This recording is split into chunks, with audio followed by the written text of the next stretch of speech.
"Call 911!" screamed a neighbor, her voice cracking with panic. Flames engulfed the house as a thick, black plume of smoke billowed into the sky. Sirens blared in the distance, but inside the inferno, chaos reigned. A young man, his face streaked with soot, stumbled onto the lawn carrying two unconscious boys. He collapsed to his knees, clutching their lifeless bodies, and gasped, "They're still breathing." Tears streamed down his face as paramedics rushed to his side. The crowd of onlookers murmured in shock. "That's Matt and his boys," someone whispered, their tone filled with disbelief. "The ones everyone mocked him for adopting." The whispered judgments and cruel words from years ago seemed trivial now as people stared at the charred ruins of the house. A man who had been ostracized for his choices was now a hero, but the question lingered, what happened that led to this moment? The fire chief approached Matt, but before he could speak, a chilling detail emerged. "This wasn't an accident," Matt muttered. "They did this. They've been after us for years." Who were they, and why had they targeted Matt and his family? The revelation stunned everyone, but it was only the beginning. Just as paramedics loaded the boys onto stretchers, one of them opened his eyes and whispered a name. The name sent shivers through the crowd. "Wait," Matt stammered, his eyes widening in horror. "Did you say?" But the boy slipped back into unconsciousness, leaving the crowd, and Matt, on edge. Have you ever witnessed someone face prejudice for doing the right thing? What would you have done in Matt's situation? Share your thoughts in the comments, and don't forget to like and subscribe our channel. It's about to get even more intense. Several years earlier, the story began in a quiet suburban neighborhood where Matt Coleman had recently moved. As a single man in his late 30s, Matt was an anomaly in the family-focused community. His decision to adopt two black boys, Jordan and Caleb, only deepened the divide between him and his neighbors. At first, it was subtle: the forced smiles, the long stares, the muttered comments when they thought Matt wasn't listening. But soon, the disdain turned into open hostility. His neighbors questioned his motives, called his choices unconventional, and whispered about his selfishness for bringing kids from another world into theirs. "They're going to struggle here," one neighbor, Karen, said with a scoff during a community meeting. "They don't belong in this environment." Matt shrugged off their comments, focusing instead on making a home for his boys. But the resistance wasn't just verbal. From slashed tires to hateful graffiti sprayed on his garage, the message was clear: someone in the neighborhood wanted him gone.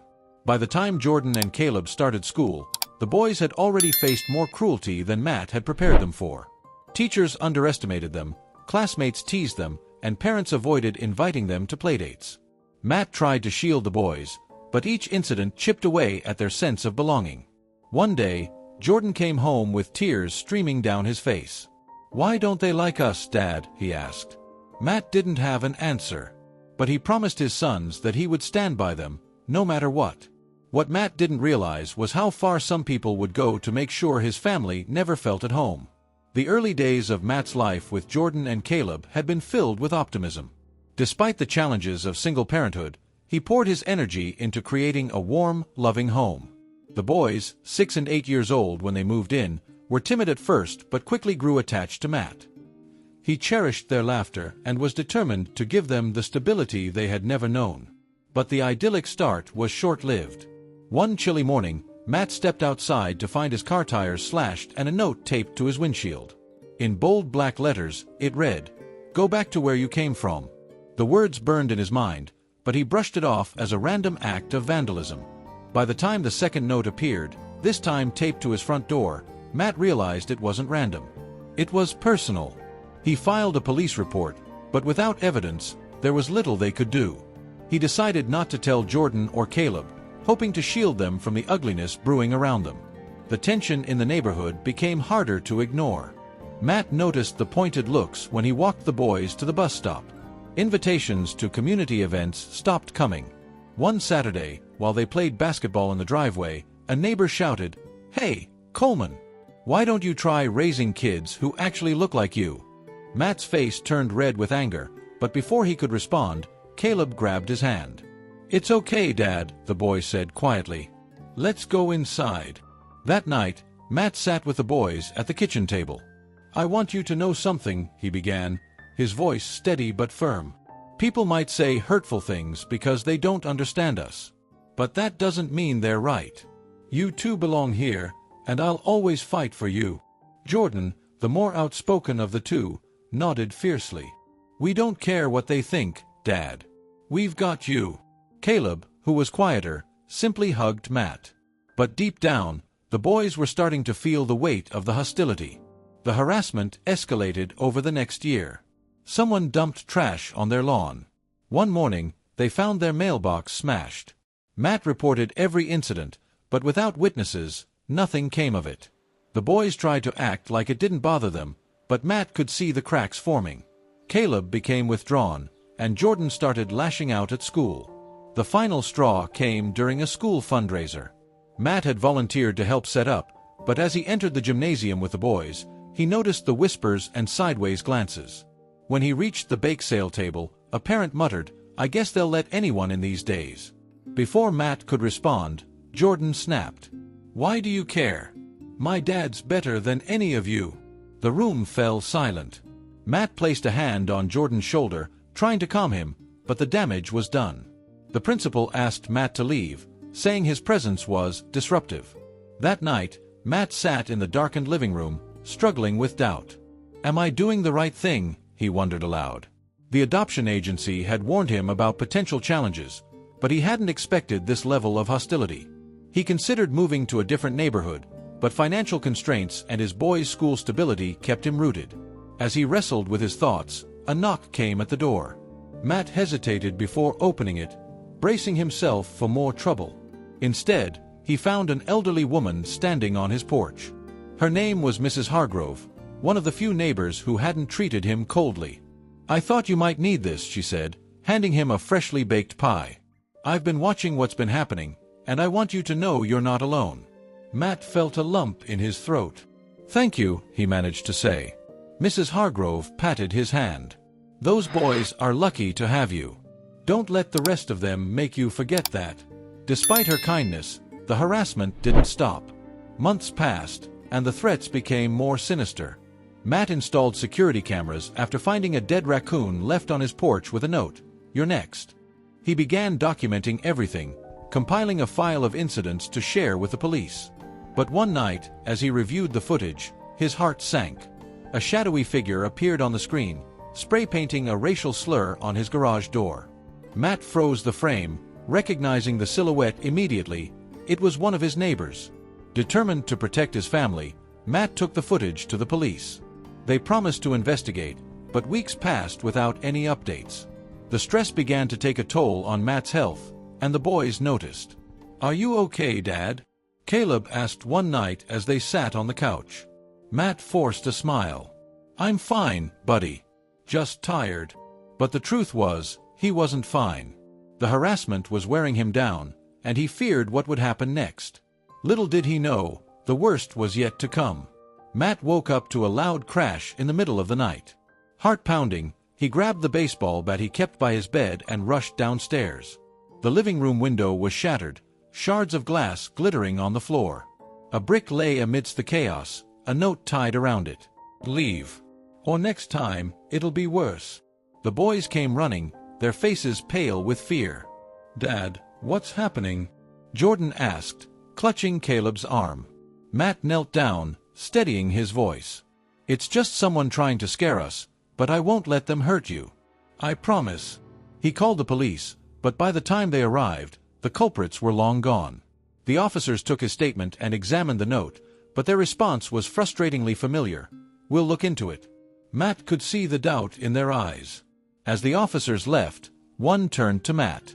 "Maybe moving might not be a bad idea," he said, his tone almost dismissive. Matt's jaw tightened. "I'm not running," he replied firmly. The next day, Matt sat the boys down. "Things might get harder before they get better," he admitted. "But I need you to trust me. We're going to get through this." Jordan, ever defiant, nodded. "We're not scared, Dad." Caleb, quieter as always, whispered, "What if they come back?" Matt's heart broke at the fear in his younger son's voice. "If they do, we'll be ready. And I'll protect you no matter what." Determined to make his home feel safe again, Matt reinforced the windows and installed more security cameras. He also reached out to Mrs. Hargrove, who had been a steady source of encouragement. She suggested starting a community discussion to address the growing tensions, but Matt hesitated. "Do you really think they'll listen?" he asked. Mrs. Hargrove smiled gently. "Some might surprise you. And even if they don't, you'll show them you're not afraid to stand up for what's right." Matt agreed, though part of him felt it was a futile effort. He drafted a letter inviting neighbors to an open discussion about fostering acceptance and unity.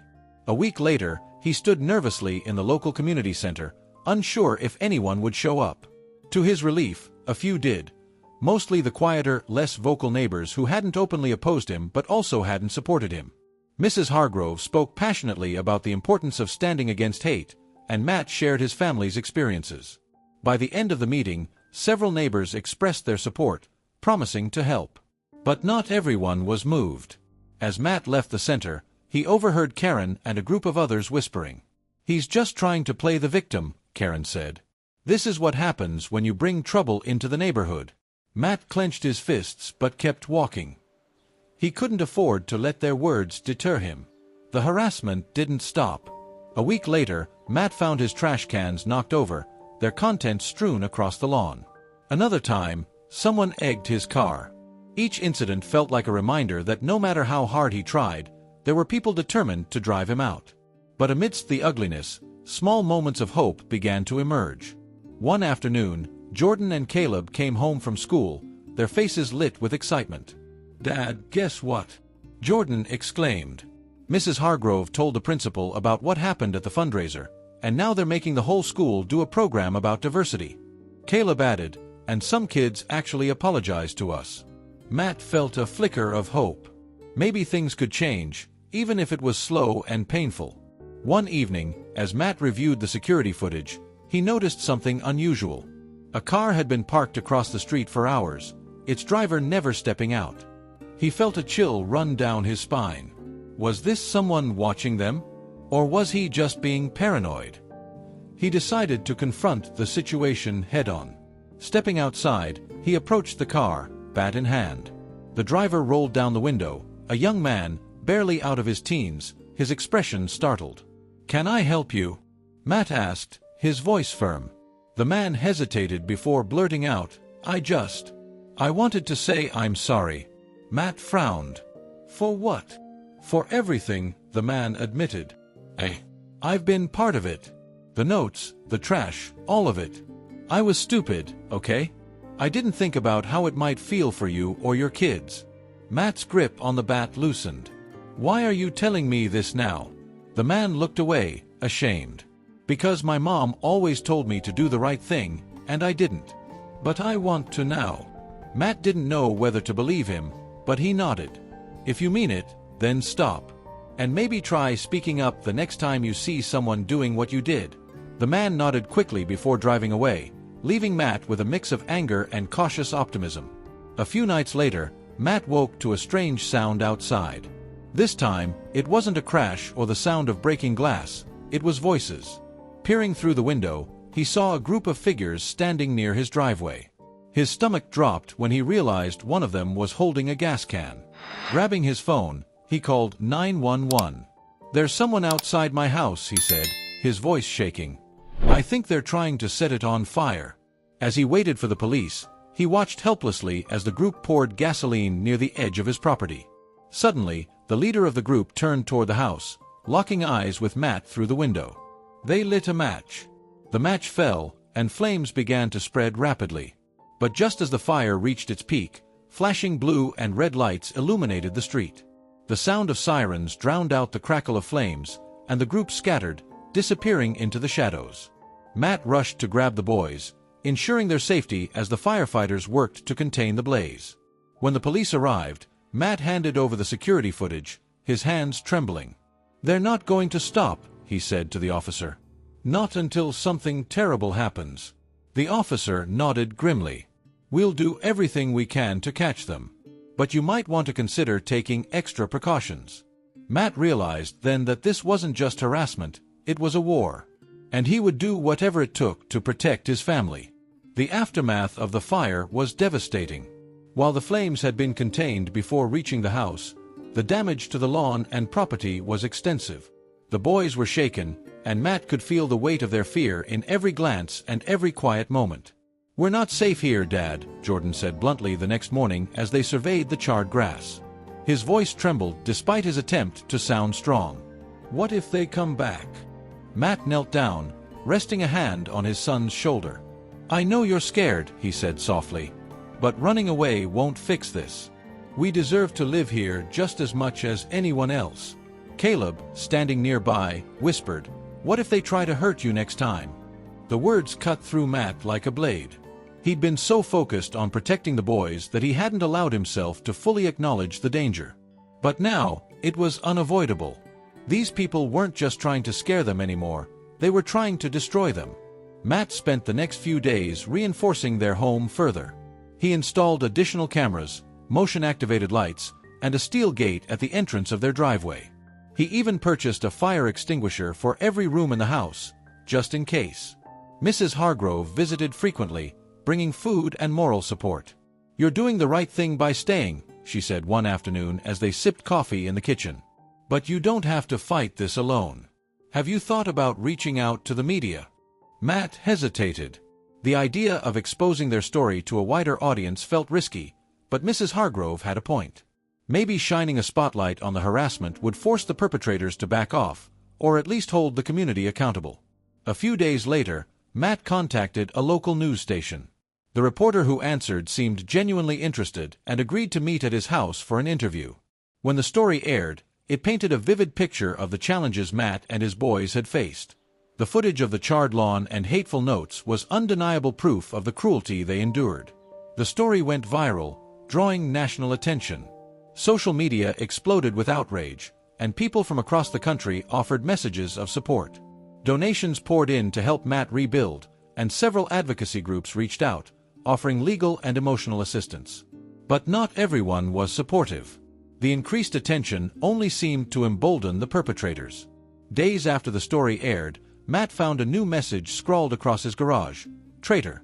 The boys saw it before he could cover it up. Jordan's hands balled into fists. "Why do they hate us so much?" he shouted. "We didn't do anything wrong." Matt pulled him into a tight hug. "Hate doesn't need a reason, son. But love is stronger. We just have to keep standing together." That night, Matt stayed up late, scrolling through the hundreds of messages he'd received. Most were kind and encouraging, but a few were chillingly hateful. One in particular caught his eye. "You think you're a hero? You're just making things worse for those kids." He blocked the sender, but the words lingered in his mind. Was he putting Jordan and Caleb in more danger by refusing to back down? He wrestled with the question for hours, finally falling into a restless sleep. The breaking point came a week later. It was a Saturday evening, and Matt and the boys were watching a movie when the power suddenly went out. The house plunged into darkness, and Matt's heart sank. He grabbed a flashlight and moved cautiously toward the breaker box, his baseball bat in hand. As he stepped outside, he heard muffled voices near the edge of the property. He shone the flashlight in their direction, and the beam caught a group of figures sprinting away. Matt's stomach churned. They'd cut the power intentionally. Racing back inside, he grabbed his phone and called the police. "They were here again," he said urgently. "They cut the power. Can you send someone?" The dispatcher assured him that an officer was on the way, but Matt knew it would be too late. The damage was done. The next morning, Matt called a family meeting. He sat the boys down at the kitchen table, his expression serious. "We need to talk about what's happening," he began. "This isn't just about us anymore. These people are trying to intimidate us because they think we don't belong here. But we do. And we're not going to let them win." Jordan nodded fiercely. "We're not scared of them." Caleb, still hesitant, asked, "What if they hurt us?" Matt leaned forward, his voice steady. "I won't let that happen. And we're not alone anymore. There are people out there who want to help us. We're stronger than they think." A few days later, Matt received an unexpected visitor, a lawyer from one of the advocacy groups that had reached out after the news story. Her name was Andrea Parker, and she specialized in civil rights cases. "We want to help you take legal action," she explained. "You've been targeted in a way that's not just unfair, it's illegal. We can hold these people accountable." Matt felt a flicker of hope. Do you really think we have a case? Andrea nodded. Absolutely. And with the media attention this story has gotten, we can apply even more pressure. As Matt prepared for the legal battle ahead, the boys began to find their own ways of coping. Jordan started writing about his experiences, sharing his perspective in school essays and even submitting a piece to the local newspaper.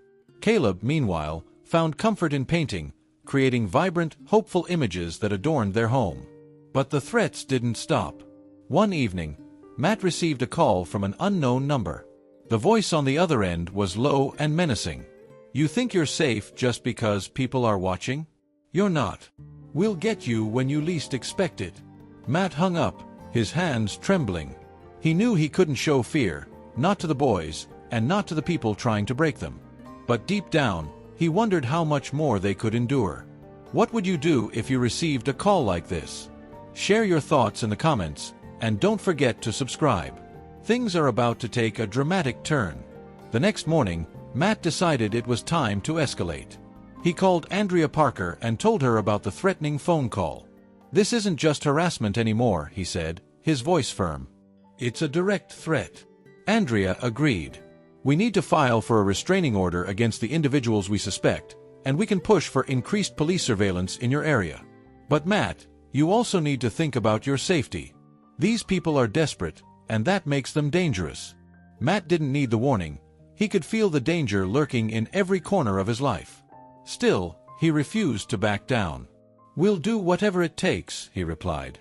That afternoon, Matt and Andrea filed the necessary paperwork. The process was exhausting, but as Matt signed his name on the final form, he felt a small sense of empowerment. This was a step toward holding someone accountable. The boys, however, were struggling. Caleb had become unusually quiet, retreating into his room after school. Jordan was more defiant, often picking fights with classmates who said anything remotely negative. Matt knew the situation was taking its toll, and he felt helpless to ease their burden. One evening, as Matt was tucking Caleb into bed, the boy spoke in a trembling voice. Dad, what if they come when you're not here? What if they get us? Matt sat on the edge of the bed, pulling Caleb into a tight hug. That's not going to happen, he said firmly. I've put things in place to keep you safe. And no matter what, I'll always protect you. Caleb didn't respond, but he held on to Matt tightly, as if afraid to let go. The tension finally boiled over at a town hall meeting the following week.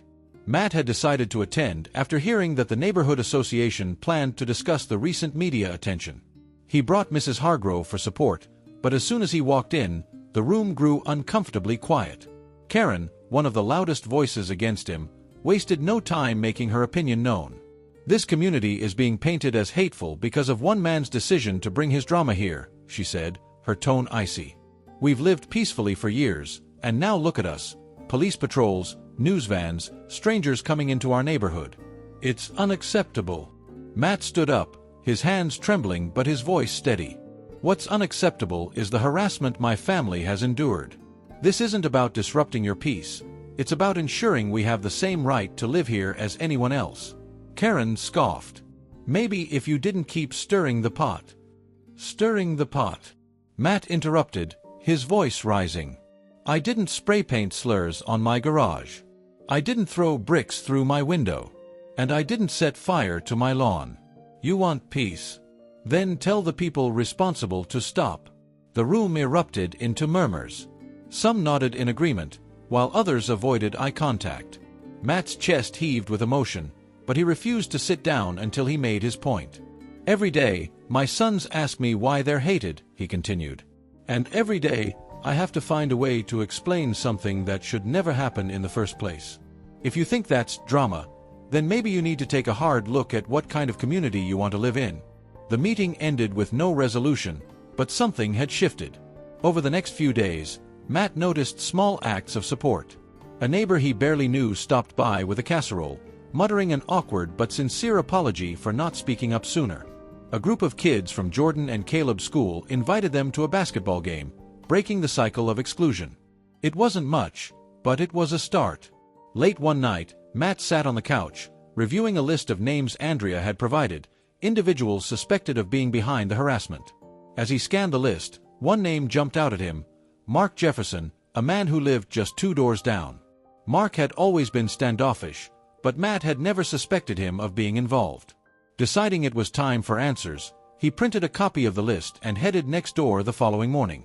When Mark opened the door, his expression was a mix of surprise and guilt. "Matt," he said cautiously, "what can I do for you?" "I think you know why I'm here," Matt replied, holding up the list. "Your name is on this. Care to explain?" Mark's face flushed. "I don't know what you're talking about." "Don't lie to me," Matt snapped. "I've been through too much to tolerate more lies. If you have something to say, say it." For a moment, Mark looked like he might deny it again. But then his shoulders slumped. "Look, I didn't do anything personally," he admitted. "But I've been in those meetings. I've heard the plans. I didn't think they'd actually go this far." Matt's blood boiled. "You stood by and let this happen? You knew what they were doing, and you said nothing." "I didn't want to get involved," Mark protested. "You have no idea what these people are capable of. And neither will anyone else if people like you keep staying silent," Matt shot back. "But you know what? You're involved now. Either you help me stop them, or you're just as guilty." Mark hesitated, clearly torn. Finally, he nodded. "What do you need me to do?" That evening, Matt met with Andrea and shared everything Mark had told him. Together, they began building a stronger case, gathering names, statements, and evidence. The police also ramped up their involvement, finally taking the situation seriously after seeing the list. But as they closed in on the culprits, the threats intensified. One night, Matt found a severed chicken on his doorstep with a note, "You'll be next." He stared at the grotesque scene, his stomach churning. The boys were inside, blissfully unaware, but he knew it was only a matter of time before the violence escalated further. Matt's resolve hardened. He wasn't just fighting for his family anymore. He was fighting for every person who had ever been made to feel like they didn't belong. And as the net tightened around the perpetrators, Matt knew one thing for sure: this war wasn't over yet. Matt had underestimated how far his neighbors would go to maintain their twisted grip on the community.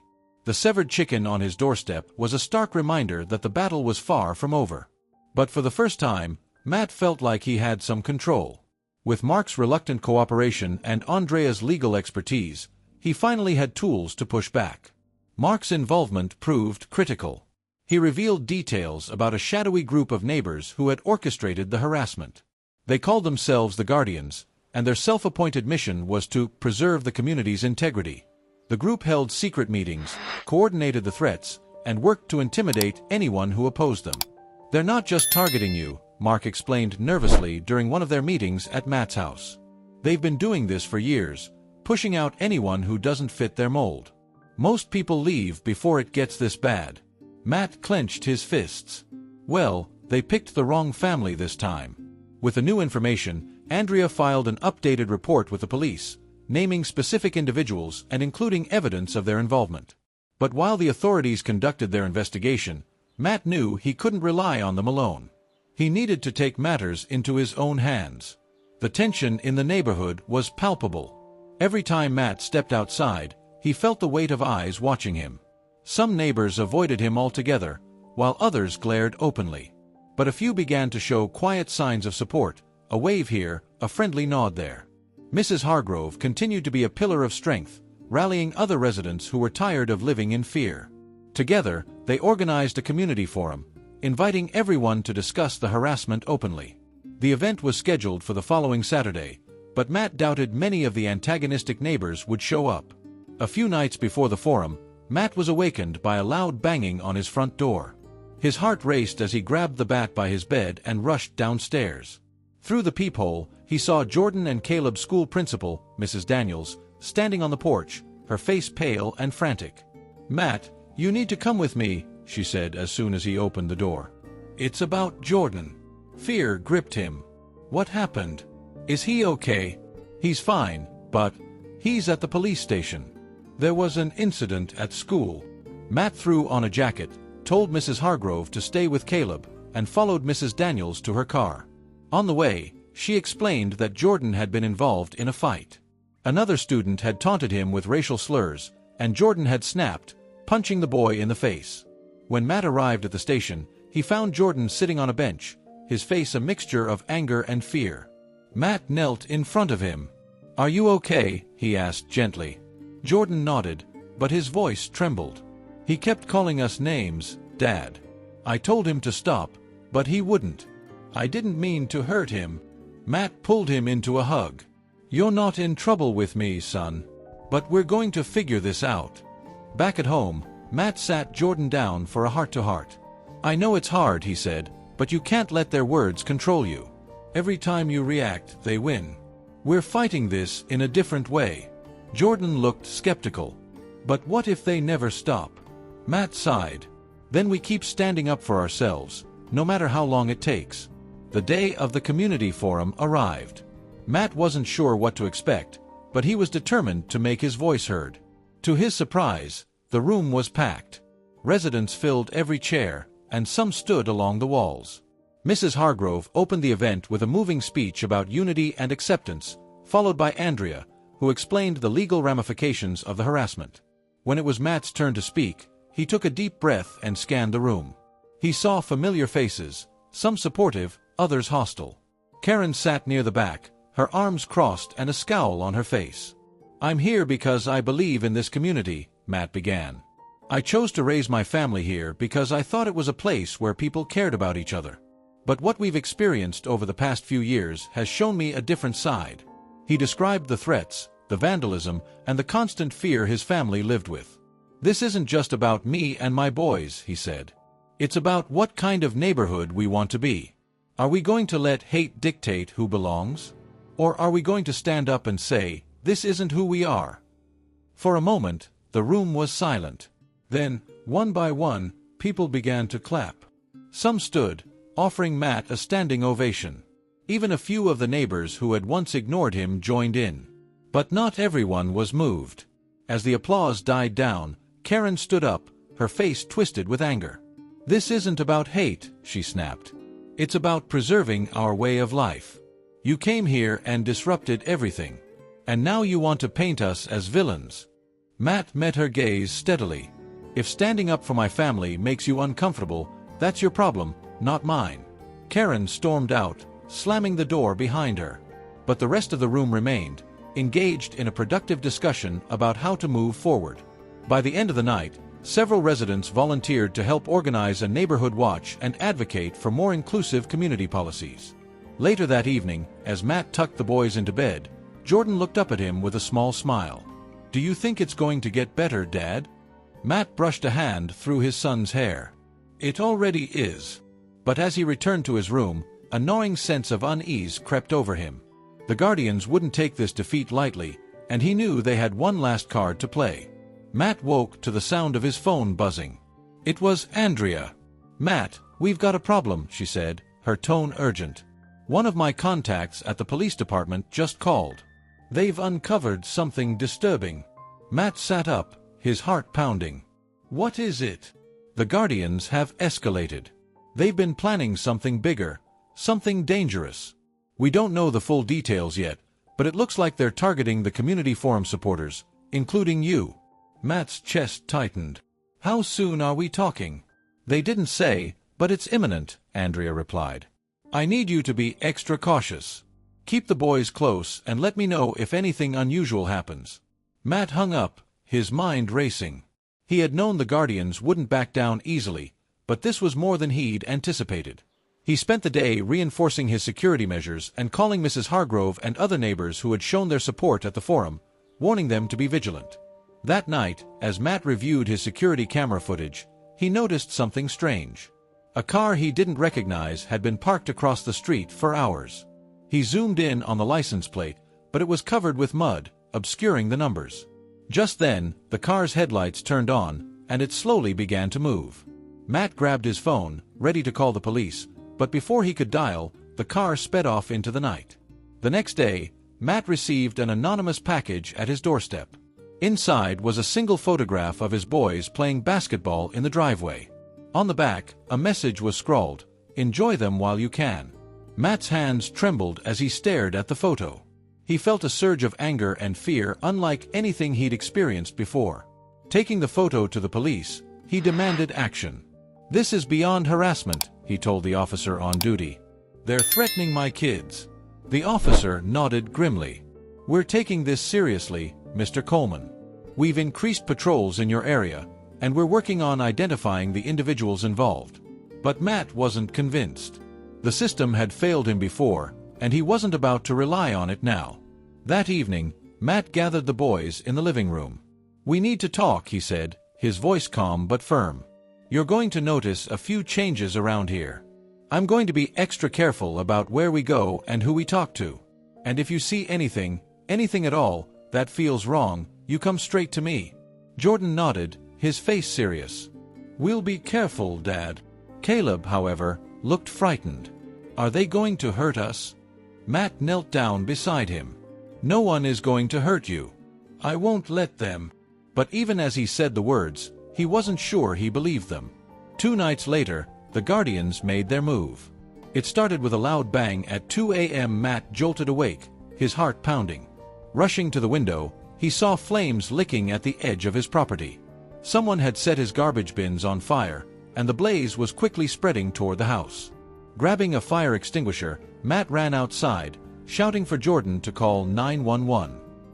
He managed to douse the flames before they reached the house, but the damage to the yard was severe. The boys stood on the porch, their faces pale with fear. The police arrived minutes later, but as usual, the culprits were long gone. Matt handed over his security footage, which showed several masked figures setting the fire, but the grainy images revealed little. The next morning, Matt received a call from Mrs. Hargrove. "I found something in my mailbox," she said, her voice shaking. "A note. It says they're coming for everyone who sides with you." Matt felt a wave of guilt. "I'm so sorry, Mrs. Hargrove. I never wanted you to get caught up in this." "Nonsense," she replied firmly. "This isn't just your fight, it's ours. And we're not backing down." Her words gave Matt a flicker of hope, but he knew the battle was far from over. Andrea called later that day with an update. "The police have identified a few members of the Guardians based on Mark's testimony and your footage," she said. "They're preparing to make arrests, but they need more evidence to ensure convictions." Matt sighed. "What can I do?" "Just stay safe," Andrea replied. "And if anything else happens, document everything." That evening, as Matt tucked the boys into bed, he tried to mask his anxiety. Caleb clung to him, whispering, "Don't let them take us, Dad." Matt kissed his forehead. "No one's taking you. I promise." But as he lay in bed later that night, staring at the ceiling, Matt felt the weight of those words. He had promised to protect his boys, but how could he fight an enemy that operated in the shadows? The next morning, the Guardians made their boldest move yet. Matt woke to find a massive banner strung across his front yard. It read, "Leave now or the next fire won't be outside." This time, Matt didn't bother calling the police. Instead, he called the media. Within hours, reporters swarmed his property, capturing images of the banner and interviewing Matt about the ongoing harassment. The story quickly gained national attention, sparking outrage across social media. Strangers from all over the country sent messages of support, and local activists began organizing rallies in Matt's defense. But as the attention grew, so did the danger. Late that night, as Matt sat in the living room reviewing news coverage, he heard the sound of glass shattering upstairs. Rushing to the boys' room, he found a brick lying on the floor and Caleb sobbing in Jordan's arms. Matt hugged both boys tightly, his fear giving way to anger. He grabbed the brick and stormed outside, scanning the darkness for any sign of the perpetrators. The street was empty, but Matt knew they were watching. The latest attack left Matt shaken but resolute. The Guardians had crossed every line imaginable, and he knew the time for defense was over. It was time to confront the danger head-on. The next morning, Andrea called with critical news. "The police are planning a raid tonight," she said. "They've gathered enough evidence to arrest the core members of the Guardians, thanks to Mark's cooperation and the security footage." Matt felt a wave of relief but also apprehension. "Do you think this will stop them?" Andrea hesitated. "It'll dismantle their leadership, but there might still be others who won't give up easily. You need to remain vigilant." Matt thanked her and hung up. That night, he stayed awake, pacing the living room while the boys slept. He prayed silently that the raid would go as planned. The raid unfolded with precision. At 2 a.m., police stormed multiple homes in the neighborhood, arresting several key members of the Guardians, including Karen. The news spread quickly, and by morning, the community buzzed with shock and outrage. Matt stood on his porch as reporters and neighbors gathered. A police officer approached him, holding a folder. "We've arrested the ringleaders," he said. "And we found detailed plans in their homes, including one to harm your family. You and your boys were their primary targets." Matt's knees nearly buckled. The officer's words confirmed his worst fears, but he also felt a profound sense of vindication.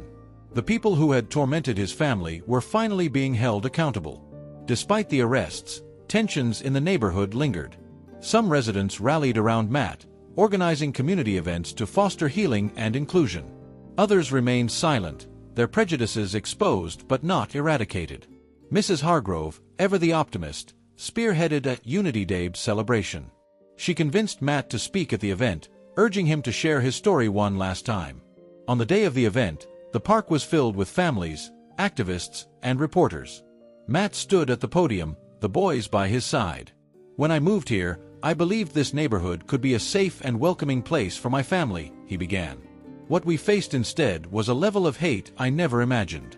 But through it all, we also found kindness, courage, and hope." He gestured to Mrs. Hargrove and the small group of neighbors who had supported him. "These people reminded me that hate is loud, but love is stronger. My boys and I stayed because we believe in this community, and will continue to fight for it." The crowd erupted in applause, and for the first time in months, Matt felt a sense of peace. In the weeks that followed, the neighborhood began to heal. Karen and the other arrested members of the Guardians faced charges ranging from harassment to arson. The community organized diversity workshops and youth programs, led in part by Matt and other parents. The boys also began to thrive. Jordan joined the school's debate team, channeling his defiance into powerful arguments for justice. Caleb's artwork gained recognition, with one of his paintings being featured in a local gallery. One evening, as Matt watched the boys play basketball in the driveway, Mrs. Hargrove stopped by. She handed him a framed newspaper article featuring their story. The headline read, "From Hate to Hope, a family's fight for acceptance inspires a community." "You've changed this place, Matt," she said with a smile. "And you've made it better." Matt nodded, feeling a deep sense of gratitude.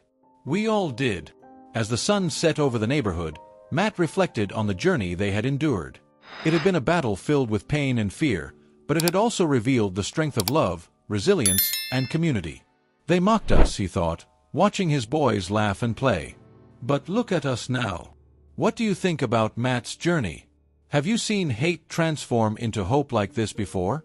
Let us know in the comments, and don't forget to like, subscribe, and share this story to inspire others.